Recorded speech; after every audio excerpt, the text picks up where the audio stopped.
દક્ષિણ ગુજરાતમાં શેરડી પકવતા ખેડૂતોની આતુરતાનો અંત આવશે। 2 દિવસમાં શેરડીના ભાવ હવે જાહેર કરાશે। ગુજરાત રાજ્ય ખાંડ ઉદ્યોગ સંઘની મળેલી બેઠકમાં અનેક પ્રશ્નોને લઈને ચર્ચા થઈ। ખાસ શેરડીની રોપણીના સમયને લઈને પણ ચાલી રહેલા વિવાદનો અંત આવ્યો છે અને સર્વસંમતિથી લેવાયેલા નિર્ણય અનુસાર 1 ઓક્ટોબરથી જ શેરડીની રોપણી કરવામાં આવશે। આ નિર્ણયથી ખેડૂતોએ પણ ખુશી વ્યક્ત કરી। ખેડૂત આગેવાન જયેશ પટેલની મહેનત રંગ લાવી તો આ બેઠકમાં ખાંડની સ્ટોક વેલ્યુ પણ નક્કી કરાઈ છે। ગત વર્ષે જે સ્ટોક વેલ્યુ 3400 રૂપિયા હતી, આ વર્ષે આ સ્ટોક વેલ્યુમાં 200 રૂપિયાનો વધારો કરી અને 3600 રૂપિયા નક્કી કરાઈ।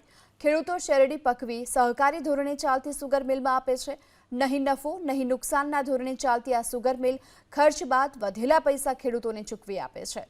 સુગર મિલ નાણાકીય વર્ષના અંતે ટન દીઠ શેરડીના ભાવ જાહેર કરે છે અને એ ભાવ પ્રમાણે 3 હપ્તામાં રૂપિયા ખેડૂતોને ચૂકવે છે।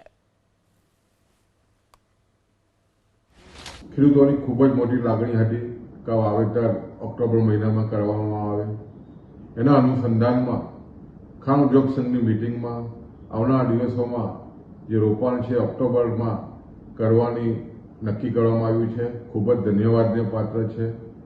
છેલ્લા 2 વર્ષથી સતત ખેડૂતોની લડતને ન્યાય મળ્યો છે અને ખાસ કરીને જ્યારે સતત શેરડી બનતી હોય ત્યારે લીલો પ્રવાસ અને ત્યાર પછી ઓક્ટોબરના વાવેતરની જે મુહિમ છે અને ખાસ કરીને વૈજ્ઞાનિકોની જે ભલામણ છે એ તમામ સુગર ફેક્ટરીના સંચાલકોએ સ્વીકારી છે।